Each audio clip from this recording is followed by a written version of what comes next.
Good morning, everyone.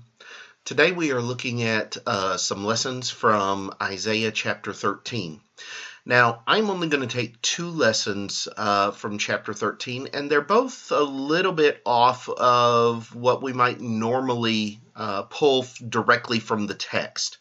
Because when I was looking at chapter 13, and we'll look at some more things in details to the text in chapter 14 in the conclusion of this particular message.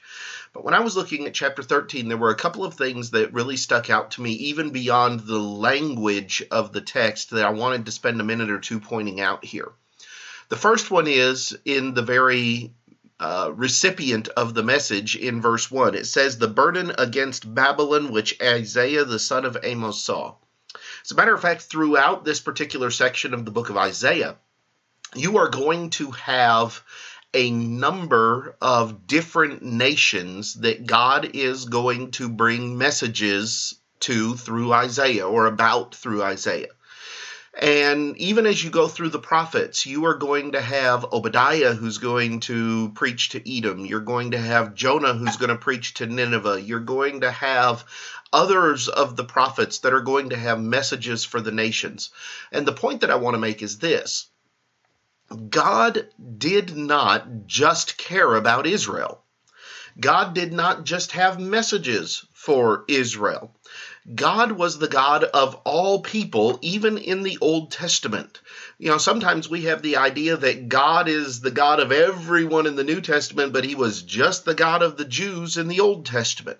And that's just simply not true. God was invested in all of the nations of the world, and he had interactions with the nations of the world in the days of the Old Testament. It just happens that Israel is the one chosen to be the nation through whom the Messiah would come. It doesn't mean the rest of the nations didn't matter to God. And so when we see the message to Babylon or to Assyria or to Moab or to Edom, or on and on and on the list goes, we need to recognize that God is using these, yes, as judgment, and yes, as messages to show why he's displeased with their idolatry and with their wickedness and various other things. But that's because he is just as much invested in and interested in them as he is in Israel. You know, the statement that's made in 2 Peter chapter 3 and in verse 9, that the Lord is not slack concerning his promise, as some men count slackness, but is longsuffering to usward, not willing that any should perish, but that all should come to repentance, is not just a New Testament concept. God has never wanted anyone to perish. He's wanted all men to be obedient to him and to serve him from the beginning of time.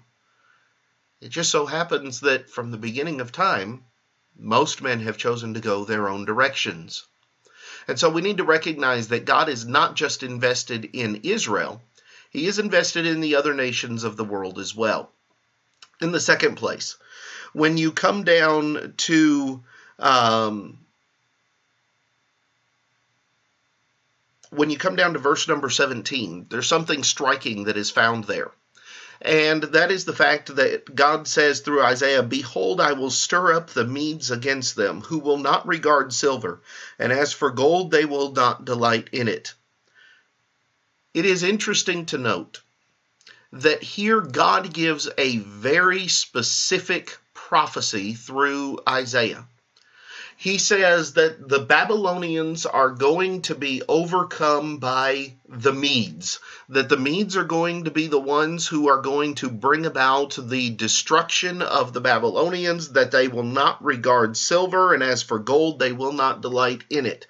They won't do it for reasons of money, they won't do it for reasons of greed, but rather there will be other things behind it.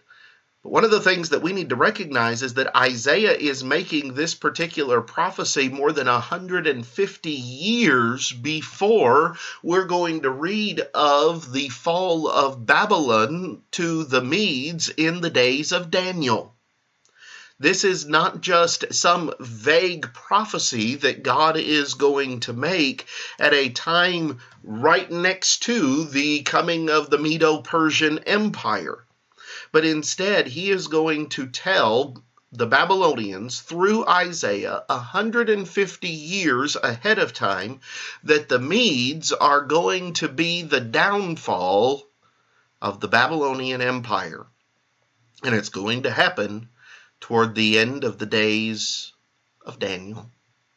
And so we have not just this message to the Babylonians, but we have a very specific message of who's going to do it. Though it doesn't say in here exactly when it's going to happen, he does say that the judgment is coming. And so we need to recognize that God's prophecies are not just these vague, non-descriptive clauses that can be used for any number of different things. When it comes to Isaiah chapter 13, God is very specific about who is going to be the hand of his judgment upon the Babylonian people, even though they have not even risen up as a power yet. They're just a blip on the radar, so to speak, at this particular point in time. And yet, God says, more than a century ahead of time, they will be used to overthrow one of the greatest kingdoms on the face of the earth at that time. Those are some of the lessons that I pulled out of chapter 13. I know it's not a lot of textual identification and things of that nature, but sometimes I just want to pull some things that are a little bit more abstract from the text that we can look at and glean from. And so I hope that these things are beneficial to you, and I hope that they're helpful to you, and I hope that you have a great day, and we will be back on Monday as we begin Isaiah chapter 14. Have a great day.